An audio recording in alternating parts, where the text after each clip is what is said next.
Hi friends, welcome back to SP fashions creator. ఎలా ఉన్నారండి అందరూ? నేనైతే చాలా బాగున్నాను.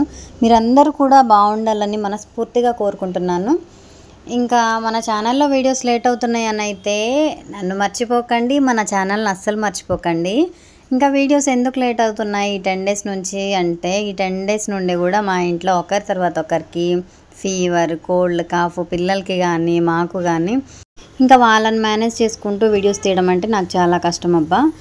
అంటే వాళ్ళని చూసుకుంటూ కూడా వీడియోస్ తీయచ్చు, బట్ వాళ్ళకి అసలే బాగాలేదు కదా. ఇంకా వీడియో షూట్ చేసేటప్పుడు మన కాన్సన్ట్రేషన్ మొత్తం దాని మీదే ఉంటుంది. అండ్ దట్టు అది ఎడిటింగ్ చేసి అప్లోడ్ చేసే వరకు మనకైతే నిద్ర రాదు. ఈ టైంలో ఇంకా వాళ్ళకి ఇవ్వాల్సినవి టైం టు టైం మెడిసిన్ కానీ ఫుడ్ కానీ అది మనం స్కిప్ చేయొచ్చు అనమాట. మర్చిపోయే అవకాశం కూడా ఉంటుంది. సో నేనైతే ఈ 10 డేస్ వీడియోస్కి అయితే అసలు ప్రిఫరెన్స్ ఇవ్వలేదు, అందుకే లేట్ అయినాయి. యూట్యూబ్లో ఎంతో కొంత మనీ ఎర్న్ చేసుకోవచ్చు అని తెలిసాకనే నేను యూట్యూబ్ స్టార్ట్ చేశాను. అంటే పిల్లలతో ఎలాగో బయటికి వెళ్ళి పని చేయలేం కదా, ఈ ఒక అవకాశం అయితే ఉంది కదా, ట్రై చేద్దాంలే. ప్రయత్నం అయితే చేయొచ్చు కదండి. సక్సెస్ అయితే అందరికీ రాదు, బట్ ప్రయత్నం చేసే అవకాశం మాత్రం అందరికీ ఉంటుంది కదా. సో అందుకే పిల్లల్ని పక్కన పెట్టి మరీ వీడియోస్ చేయడం నాకు ఇష్టం లేదనమాట. ఇంకా ఈరోజు వీడియో విషయానికి వచ్చేస్తే, పిల్లలు స్కూల్కి వెళ్ళాక నేను ఇంట్లో ఒక పని తర్వాత ఒకటిగా చేసుకున్న పనులను మీతో షేర్ చేసుకుందాం అనుకుంటున్నాను. ఇంకా వీళ్ళు స్కూల్కి వెళ్ళిన తర్వాత షింక్లో అయితే గిన్నెలు ఉండిపోయినాయి కదా, వాటిని అయితే క్లీన్ చేసేసుకుంటున్నాను.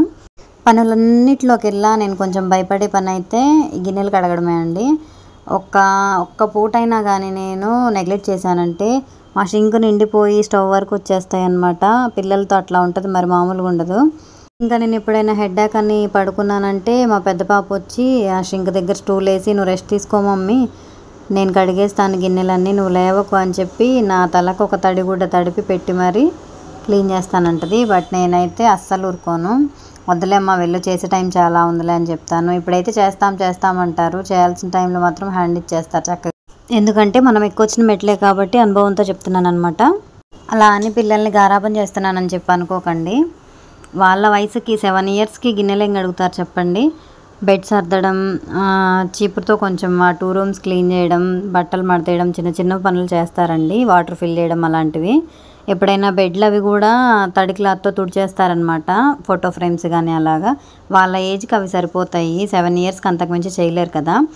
ఏదైనా పనిని మనం చేయాల్సిన వయసులో చేయకపోవడం ఎంత తప్పో, చేయకూడని వయసులో చేపించడం కూడా అంతే తప్పండి. అందుకే నేనైతే పని దగ్గరికి అయితే పిల్లల్ని రానివ్వను, పెద్ద పనుల దగ్గరికి. కానీ చాలా వాటిలో అయితే మా పిల్లలు బెటరే అండి, హెల్ప్ చేస్తారు. వాళ్ళకి అలా హెల్ప్ చేయాలి అనే ఫీల్ రావడానికి గల కారణం ఏంటంటే, నేను గొప్పలు చెప్తున్నానని అనుకోకండి, నిజమే చెప్తున్నాను. నేను వాళ్ళకి ఏది కూడా లోటు లేకుండా ప్రతిదీ అడగకుండానే సమకూరుస్తానండి. అంటే లగ్జరీగా పెంచను అలా అని, వాళ్ళకి ఎంతవరకు కావాలో అంతవరకు అయితే అన్నీ అందిస్తాను. బట్ నేను ఏది కొనిచ్చినా కూడా అది కొనడానికి దాని వెనుక్కున్న వాళ్ళ డాడీ కష్టం గురించి నేను చెప్పే ఇస్తానండి. ఇది ఇప్పుడు మన దగ్గరికి రావడానికి డాడీ ఇలా కష్టపడ్డారు అని చెప్పి. సో ఇంకా వాళ్ళ డాడీ ఎప్పుడైనా బిల్లులు ఆగిపోయినాయి అని చెప్పి టెన్షన్ పడుతున్నా కూడా, జస్ట్ ఊరిక నాతో చెప్పినా కూడా ఇలా పైన బిల్లులు ఆగినాయి అని, అది విని వాళ్ళు మనీ బ్యాంక్స్ తీసుకొచ్చి, ఇదిగో డాడీ ఈ మనీ బ్యాంక్స్లో మనీ ఉన్నాయి, ఇవి తీసుకో, మాకు తర్వాత ఇవ్వంటారు. అబ్బో ఇంకా అప్పుడు వాళ్ళ డాడీ ఆనందం చూడాలి, ఆకాశం అంతు పట్టదనమాట. అలాగా పిల్లలకి మగవాళ్ళు ఏం చెయ్యరండి, ఆడవాళ్ళగా మనమే నేర్పించుకోవాలి ఏదైనా కూడా. ఏదైనా మనం పిల్లలకి నేర్పించాలంటే ఫస్ట్ మనం కరెక్ట్గా ఉండాలండి. అంటే ఇలా చెప్తున్నానని తప్పుగా అనుకోకండి, అది ఏ విషయంలో అయినా కూడా మనం అన్ని విధాలా పర్ఫెక్ట్గా ఉంటేనే మనం మన పిల్లలకి చెప్పే మాటలకి వాల్యూ అనేది ఉంటుందండి. అలా కాకుండా మనం కరెక్ట్గా లేకుండా మనం వాళ్ళకి ఏదైనా చెప్పాలి, నేర్పించాలి అనుకున్నాము అంటే మనకి వాళ్ళ దగ్గర వాల్యూ ఉండదు. అండ్ దట్టు మన మాటలకు అస్సలు వాల్యూ ఉండదండి. వాళ్ళు వినడం కూడా ఇంకా విన్నారంటే వింటారు. కొంతమంది పిల్లలు అయితే వినొదిలేస్తారు, కొంచెం ఎదురు తిరిగే పిల్లలు అయితే నువ్వేంటి మాకు చెప్పేది, ముందు నువ్వు కరెక్ట్గా ఉండంటారు. సో ఈ రోజులు బాగాలేదు కాబట్టి ముందు మనం కరెక్ట్గా ఉండాలి, మన పిల్లలకి నేర్పించుకోవాలండి. అలా అని అందరూ వినర్లేండి, కానీ ప్రయత్నం అయితే చేయాలి కదండి తల్లిగా. అందుకే మన ప్రయత్నం అయితే మనం చేద్దాం, తర్వాత వాళ్ళు ఎలా అవుతారనేది భగవంతుని దయ మన ప్రాప్తం కదా. ఇంకా నేనైతే ఇంట్లో పని మొత్తం పూర్తి చేసుకొని ఇంకా మా బాబుని మా అమ్మ వాళ్ళ ఇంటికి పంపించేసి కాటాలు వేయడానికి వెళ్ళామండి. ఇంకా కాటాలు కూడా అయిపోయిన తర్వాత ఇంకా వచ్చి అంతకుముందు రోజే బెడ్రూమ్ మొత్తం క్లీన్ చేసేసాను. అంటే పైన ఓన్లీ షెల్ఫ్లు కాకుండా మొత్తం చేసేసాము మా వారు నేను ఇద్దరం కలిసి. ఇంకా ఈ షెల్ఫుల్లో మాత్రం మొత్తం ఒకేసారి అంటే వల్ల కాదు కదండి పిల్లలతో. సో రోజుకి 2 షెల్ఫ్లన్నా సర్దేసుకుందాంలే అని చెప్పి అవి అయితే పెండింగ్ పెట్టాను. ఇంకా ఇప్పుడు కాటాల నుంచి వచ్చిన తర్వాత ఒక 2 షెల్ఫ్లు అయితే సర్దుదాంలే అని చెప్పేసి ఆ 2 షెల్ఫ్ల్లో బట్టలు అయితే సర్దుతున్నాను. ఈ షెల్ఫుల్లో చాలామంది చిపురు పెట్టి లేదా బూజుకర్ర పెట్టి ఊడుస్తూ ఉంటారు కదండి. అసలు అలా ఊడ్చడం కరెక్ట్ పద్ధతి కాదు. తడి క్లాత్ వేసి మనం అలా తుడిస్తేనే ఒక షెల్ఫ్లోది ఇంకో షెల్ఫ్లో స్ప్రెడ్ అవ్వకుండా ఉంటుంది. అందుకని నేను ఇంకా ఎక్కువగా తడి క్లాత్తో మనం క్లీన్ చేస్తుంటేనే ఒక చోటది ఇంకో చోట స్ప్రెడ్ అవ్వదండి. అంటే కింద మనకి ఏమైనా టీ కానీ డ్రింక్ కానీ ఏమైనా పడినప్పుడు కూడా చాలామంది ఏం చేస్తారంటే పడగానే డ్రై క్లాత్తో క్లీన్ చేసి తర్వాత మళ్ళీ అదే ప్లేస్లో వాటర్ చల్లి మళ్ళీ తుడుస్తారు కదా. అట్లా తుడిచినా కూడా అది బంకగానే ఉంటుంది అక్కడ. అదే ఒకేసారి ఒక క్లాత్ని తడిపి మనకి ఎక్కడైతే డ్రింక్ ఆర్ టీ కానీ ఏదైనా పడింది అంటే ఆ తడి క్లాత్తో తుడిచి మళ్ళీ ఒకసారి వాటర్లో వాష్ చేసి మళ్ళీ వచ్చి క్లీన్ చేసామంటే చాలా బాగుంటుందండి. సో షెల్ఫ్లు కూడా ఒకసారి నేను చెప్పిన పద్ధతిలో ట్రై చేయండి. మన మీద పడదు డస్ట్, అండ్ దట్టు పక్కన కూడా స్ప్రెడ్ అవ్వదండి. ఒకసారి చూడండి, ట్రై చేయండి. ఇంకా షెల్ఫ్లో కూడా నేను న్యూస్ పేపర్ వేస్తాను కదా. నేనైతే మనకి భోజనాల్లో వేస్తారు కదండి టేబుల్ మీద ఫంక్షన్స్లో, ఆ పేపర్ అయితే అది అయితే రోల్ ఉండిపోయింది మా దగ్గర. ఇంకా డిజైన్ ఉంది, ఇంట్లో ఉన్న వేస్టే కదా, చూడటానికి కూడా నీట్గా ఉంటుందని చెప్పి నేనైతే షెల్ఫ్లకి అదే యూస్ చేస్తున్నాను. ఇది నేనేమి షెల్ఫ్ల కోసమే కొనలేదులేండి, ఆల్రెడీ ఇంట్లో మిగిలింది ఉంది కదా అని యూస్ చేస్తున్నాను. ఇదే కొంచెం కలర్స్గా ఉంటుంది కదా, ఇంకా షైనీగా మెరుస్తూ ఉంటాయి. అవైతే ఇంకా బాగుండేవి కలర్ఫుల్గా. ఇంకా మా ఇంట్లో అయితే ఇదే ఉంది లైట్ కలరు. సో ఇంకా అదే యూస్ చేస్తున్నాను. బట్టలు అన్నీ బాగానే సర్దుకుంటాను కానీ ఇంట్రెస్ట్గా నాకు ఈ ఒక్క పైన షెల్ఫ్లు సర్దాలంటే మాత్రం అసలు చాలా తలనొప్పిగా ఉంటుందండి. ఎందుకంటే స్టూల్ వేసుకుంటే కానీ అనదు, స్టూల్ వేసుకున్నా కూడా కొంచెం జంప్ అయ్యే తీయాల్సి వస్తుంది. చూడండి పేపర్ వేయడానికే ఎంత కష్టపడుతున్నానో, ఇంకా బట్టలు తీయాలంటే ఇంకా కష్టంగా ఉంటుంది.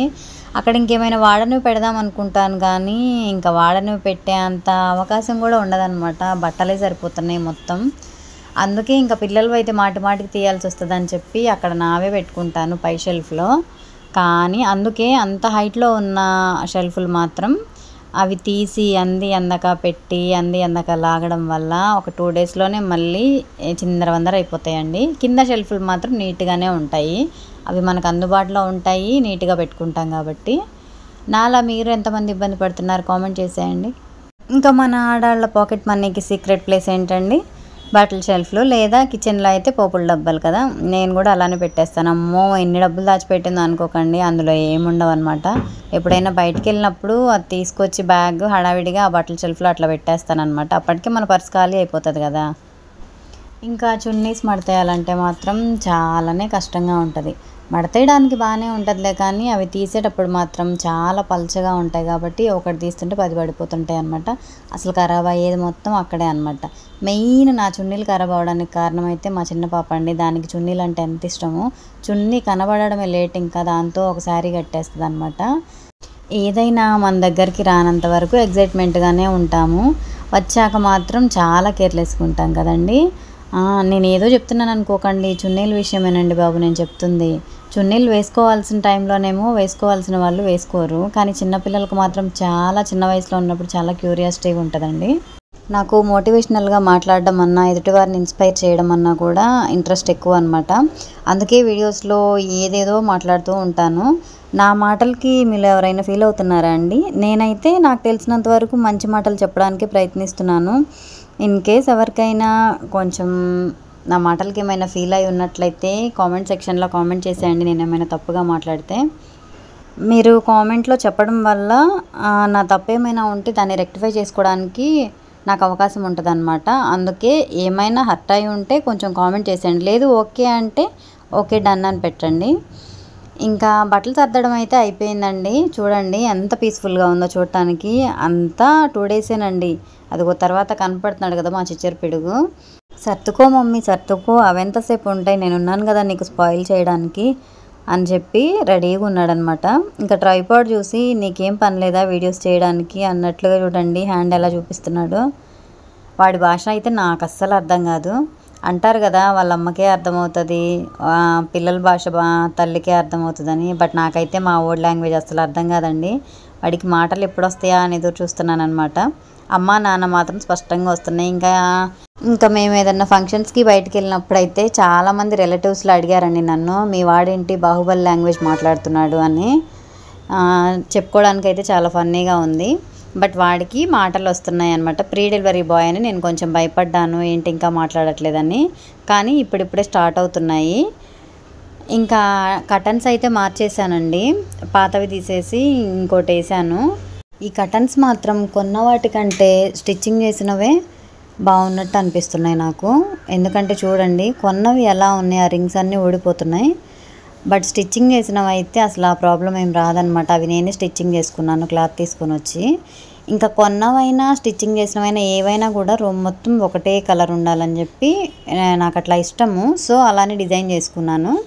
ఇంకా బ్లూ క్లాత్ కూడా నేను సపరేట్గా తీసుకొని వచ్చి డిజైన్ చేసుకున్నాను. ఎందుకంటే మాకు షెల్ఫ్స్కి అయితే కబోర్డ్స్ మేము పెట్టించుకోలేదు.